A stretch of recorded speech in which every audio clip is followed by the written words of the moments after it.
Assalamualaikum warahmatullahi wabarakatuh. Waalaikumsalam warahmatullahi wabarakatuh. Waalaikumsalam warahmatullahi wabarakatuh. Apa kabar adik-adik semuanya hari ini? Alhamdulillah baik. Baik, Bu. Alhamdulillah, puji syukur. Eh, Baik ya. Nah, sebelum kita mulai, alangkah baiknya kita baca doa dulu ya. Sebelum acara dimulai, mari kita baca doa. Baca doa dimulai.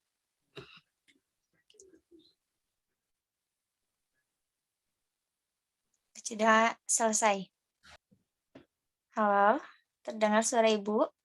Terdengar, Bu. Di sini Ibu bakal memberitahukan topik yang akan Ibu sampaikan di dalam bimbingan kelompok ini, yaitu tentang komunikasi efektif.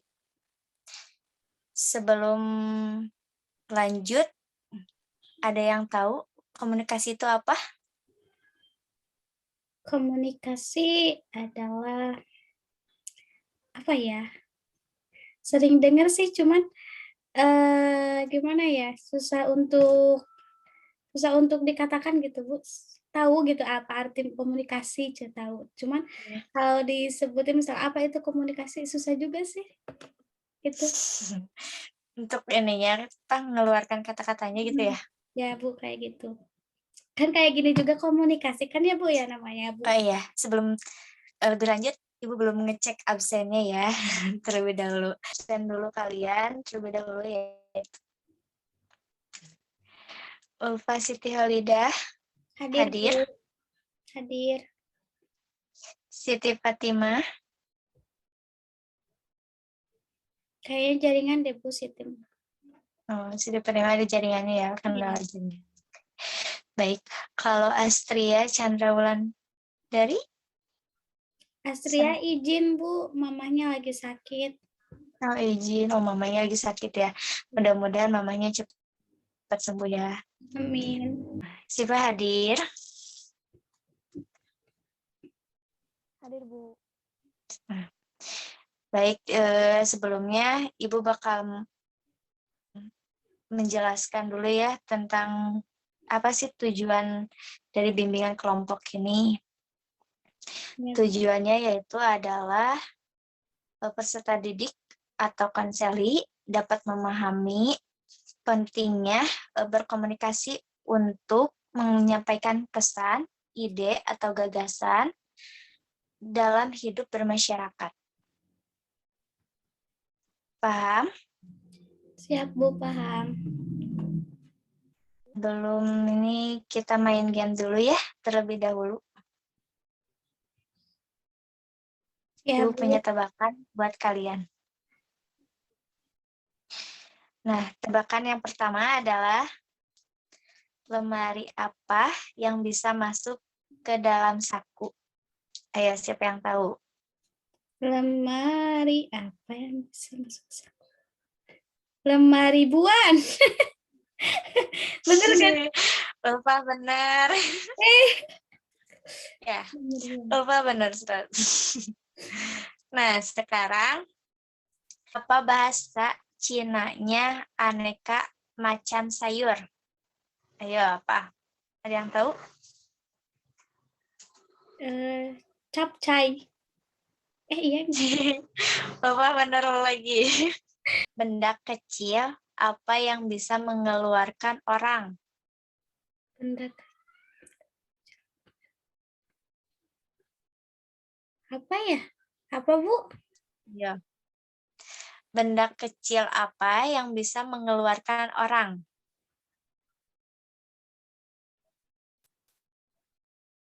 Gak tahu, Bu. Apa, Bu, jawabannya? Nggak tahu. Sifanya keluar lagi ya? Iya, Bu. Ya, jawabannya adalah berlumah. Belum. Oh, ya. Belum. Ya, mungkin kita lanjut lagi apa yang dimaksud dengan topik kita hari ini. Ya, Bu. Kita bertanya lagi ya, Apa sih itu komunikasi? Komunikasi. Iya, Dan. Komunikasi. Komunikasi ya kayak gini, Bu, mungkin. Kita kan lagi komunikasi ini. Iya, benar. Ya. Ya, semacam ini ya. Kita kan udah nggak aneh ya. Udah Sering. sehari-hari kita itu sering berkomunikasi. Iya, Bu. Terus di sini tuh ada beberapa komunikasi ya. Berkomunikasi efektif. Ada juga komunikasi interpersonal. Nah, yang Ibu akan bahas di sini adalah komunikasi efektif. Ya. Jadi kegiatan komunikasi pada prinsipnya adalah aktivitas pertukaran ide atau gagasan secara sederhana. Jadi kayak kita gini, kita itu saling bertukar ide atau gagasan ya, Iya, Bu. berkomunikasi antara teman sebaya atau antara rekan kerja sesama ini gitu ya. Terus kegiatan komunikasi juga dapat dipahami sebagai kegiatan penyampaian dan penerimaan suatu informasi atau gagasan dari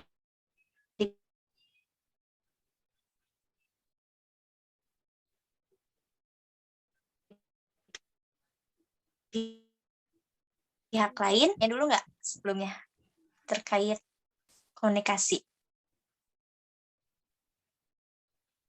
Sudah cukup paham, Bu. Nah, di sini juga ada tujuan ya yang untuk mencapai kesamaan pandangan atas ide atau gagasan yang dapat ditukar, yaitu komunikator. Ada yang tahu komunikator itu apa? Komunikator itu ya kayak Ibu gitu, itu disebut komunikator bukan?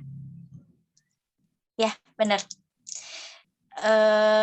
Kayak Ibu adalah komunikator. Ibu adalah memberikan informasi sebagai menyampaikan pesan. Misalnya pesan ini, tolong sampaikan ke pesan ini.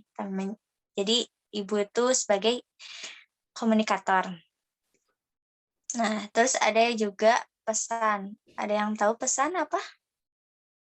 Pesan itu kayak sesuatu yang dikirim mungkin? Mengirimkan pesan atau informasi kepada si Pak, memberitahukan informasi tentang misalnya penjadwalan masuk kuliah. Itu sebuah informasi juga, komunikasi efektif juga ya. Ya, Bu. Nah, terus di sini ada juga yang namanya media. Apa sih yang namanya media itu? Alat untuk mengirim pesan. Nah, ya. Media itu adalah sarana komunikasinya. Jadi kita itu melalui media apa untuk menyampaikan komunikasi. Kita itu kan ada secara media virtual, ada juga secara yang non virtual ya. Ya. Terus di sini juga ada komunikan. Komunikan itu apa? Siti Fatimah tahu?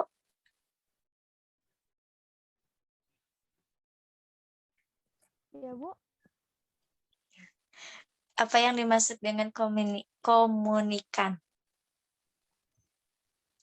Kayak penerima informasi, bukan? Seorang Ya, yang benar. menerima informasi. Ya. Komunikan itu adalah orang yang menerima pesan atau ide dari sebuah informasi. Kalau umpan balik itu apa? Apa, Bu? Ada yang tahu umpan balik?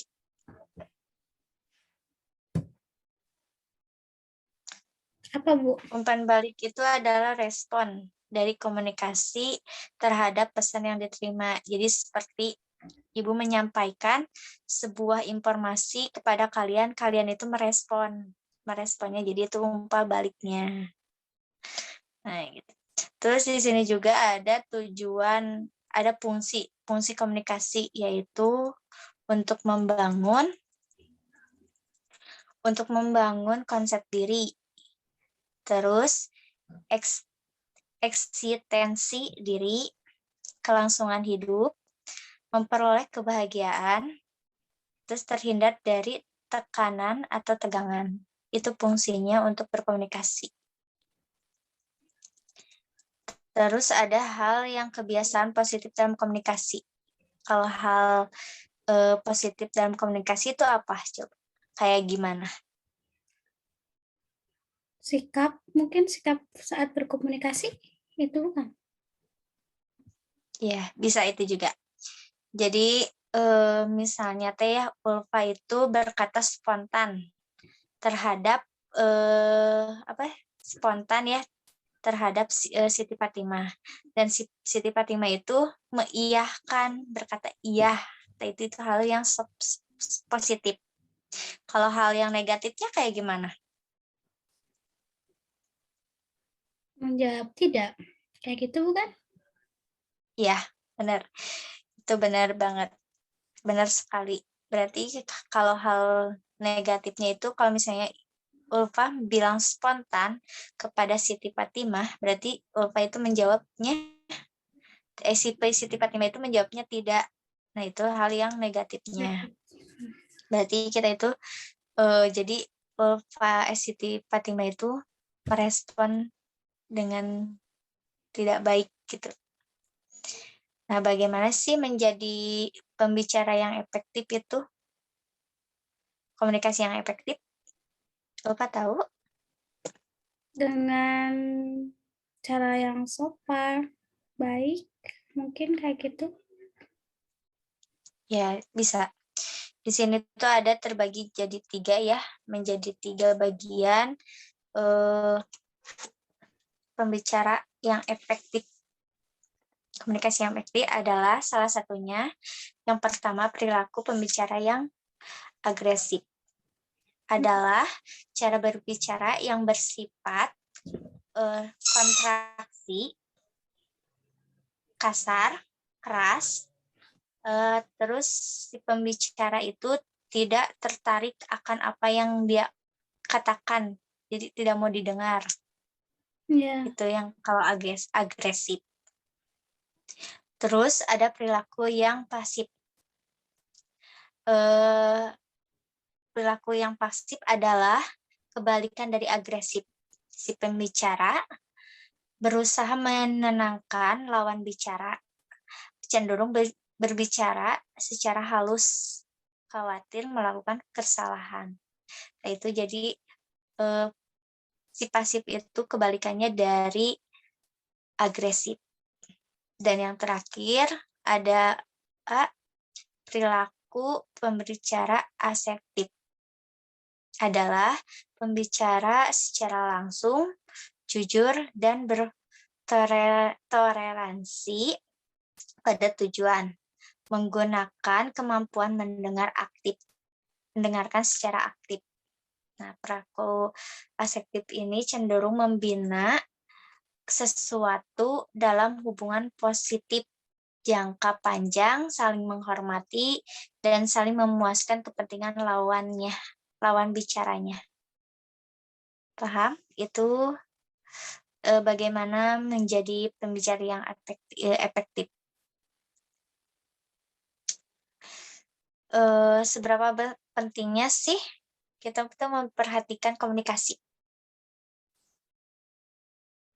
Penting banget, Bu. Karena kan itu udah kayak kerjaan sehari-hari kita lah ya, untuk berkomunikasi itu.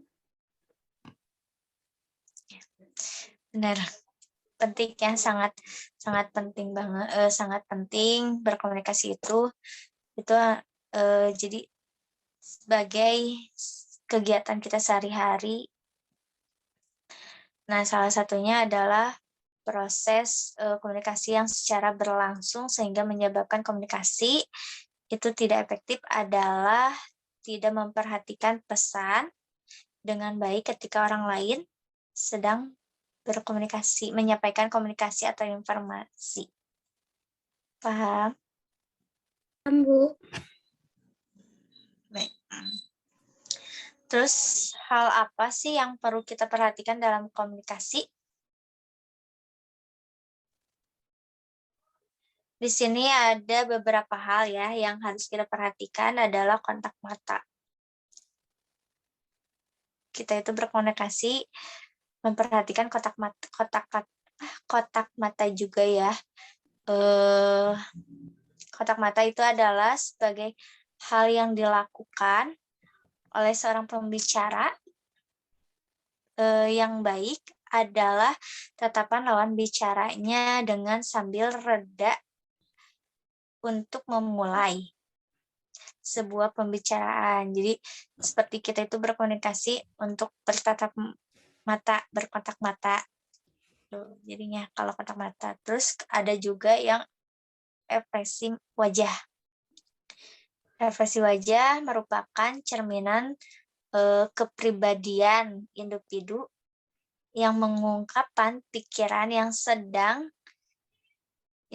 dilintasi pada diri seseorang. Sebagai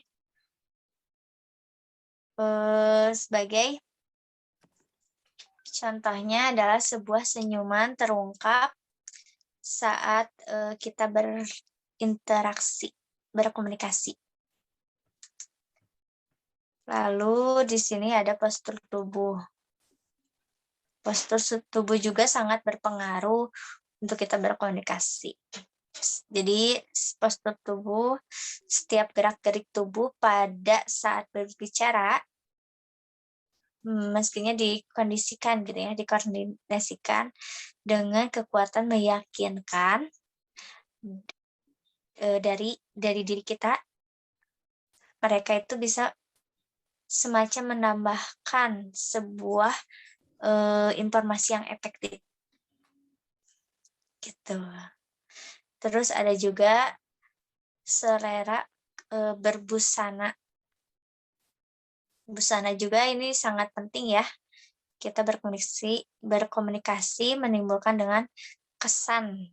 Jadi berbusana itu adalah hal yang penting bagi kita. Jadi berkomunikasi itu saat kita berkomunikasi terus berpakaian berbusana yang tidak sopan, enak dilihat tidak? Enggak, Bu. Iya, makanya itu juga sangat penting bagi berkomunikasi. Terus di sini ada yang belum paham? Sudah cukup, Bu. Cukup paham. Oke. Nah, terus di sini juga komunikasi efektif sangat layak ya kita perhitungkan dalam membangun karir kalian ya. Dengan komunikasi yang baik tentunya akan mendukung segala aktivitas kerja yang akan kita lakukan. Jadi komunikasi efektif itu sangat penting bagi kita, apalagi di dunia kerja ya. Mau baik di dunia kerja, baik di dunia sekolah, itu sangat berpengaruh bagi kita. Terus penggunaan kalimat efektif ya, mungkin secara langsung dapat menghindari menggunakan kalimat seefektif mungkin. Jadi kita itu berkomunikasi dengan menggunakan kalimat yang seefektif mungkin, menggunakan sarana-sarana, menghindari pengucapan informasi secara detail yang kurang elegan. Jadi kita itu kalau saat berkomunikasi itu ya dijaga ya. Kita itu tahu tempatnya, tahu batasannya, di mana kita akan berkomunikasi dengan efektif dan atau tidak efektif. Di sini ada yang belum paham, belum mengerti, ada yang mau ditanyakan?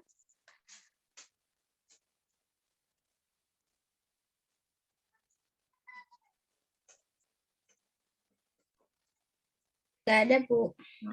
Benar ya. Selanjutnya di sini ada tips. Sini juga bentar ya. Di sini ada tipsnya ya. Tips untuk berkomunikasi dengan efektif.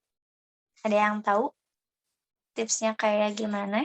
kita itu harus kayak gimana untuk berkomunikasi efektif itu?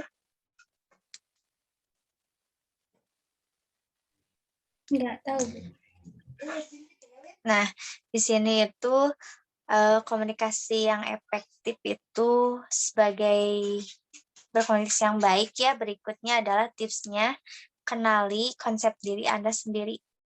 Sebelumnya kita harus mengenali dulu konsep diri kita itu sendiri untuk berkomunikasi yang efektif. Terus yang keduanya, kenali kelebihan dan kekurangannya diri kita sendiri. Sebelum berkomunikasi, kita introspeksi dulu lah, introspeksi diri dulu.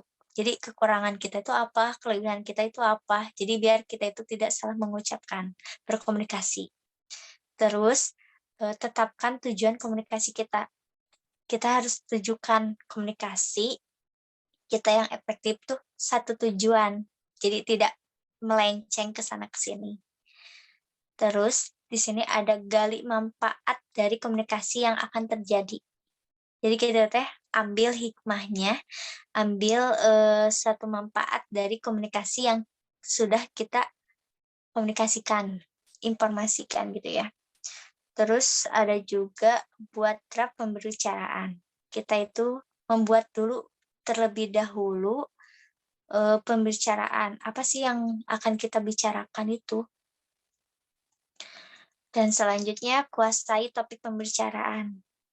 Jadi sebelum kita memulai itu kita menguasai dulu topik yang akan kita bicarakan itu apa, yang akan disampaikan kepada kalian itu apa gitu. Terus di sini juga ada menghargai pendapat. Jadi setiap kita berkomunikasi, jika ada orang yang berpendapat terhadap informasi dari kita, itu kita harus menghargainya. Jadi jangan di apa itu teh? Jangan Nggak dihargai mungkin ya. Nah, jangan nggak dihargai. Terus di situ juga kita menahan diri untuk menguasai pembicaraan.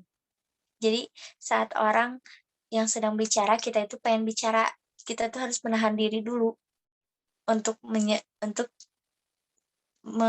mengasih kesempatan dia itu menyelesaikan dulu pembicaraannya.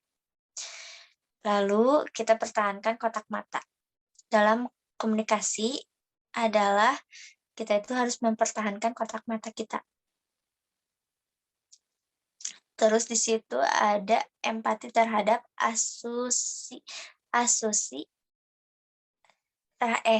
empati terhadap situasi dan kondisi klien. Di situ ya. Terus ada juga aturan atau manajemen nafas. Jadi kita itu saat berbicara itu jangan asal nereleng. Ya. Terus yang berikutnya ada kontrol postur tubuh. Lalu menggunakan bahasa nonverbal seperlunya. Jadi seperlunya ya, jangan terlalu berlebihan. Gitu. Terus menggunakan bahasa yang sama-sama dapat dimengerti. Selama ini Ibu menyampaikan, apakah bisa dimengerti atau kurang paham? Atau bagaimana? Alhamdulillah, Bu, paham. Baik. Nah, di sini juga mungkin materinya yang Ibu sampaikan cukup sekian di situ. Nah, di sini Ibu bakal membagi kalian sebagai kelompok, memberikan tugas untuk kalian kerjakan, gitu ya. Di sini Ibu akan memberikan tugas kalian untuk motivasi secara komunikasi efektif itu bagaimana gitu. Kalian siap? Entar, Bu, kayak gimana maksudnya? Belum paham.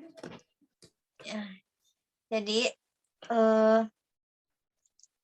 setiap pertemuan kita akan mengadakannya pertemuannya 2 minggu sekali. Nah, pada pertemuan selanjutnya, Ibu akan memberikan tugas kalian bagaimana caranya berkomunikasi dengan efektif, dengan baik gitu.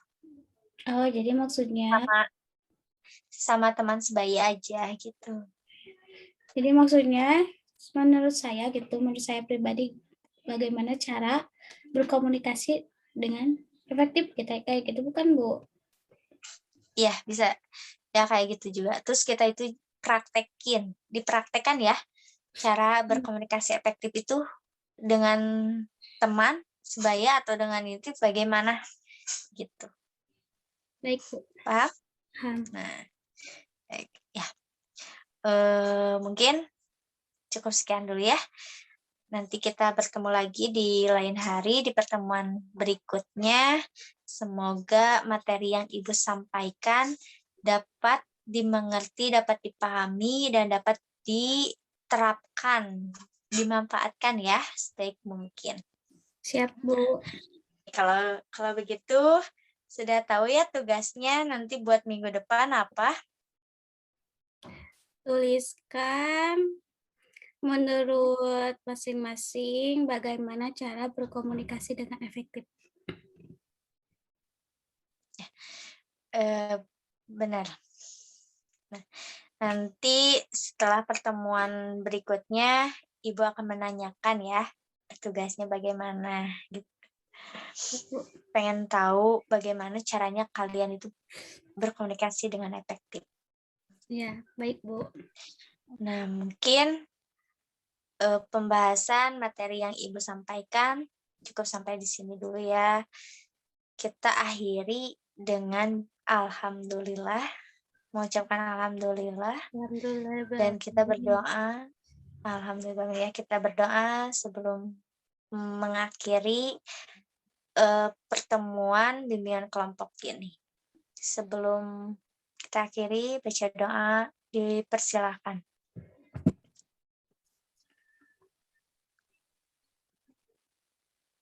Selesai. Ada ya. Mohon maaf atas kesalahan atau ucapan yang kurang dimengerti disampaikan oleh Ibu. Mohon dimaafkan. Wabillahi taufiq wal hidayah. Wassalamualaikum warahmatullahi wabarakatuh. Waalaikumsalam warahmatullahi wabarakatuh.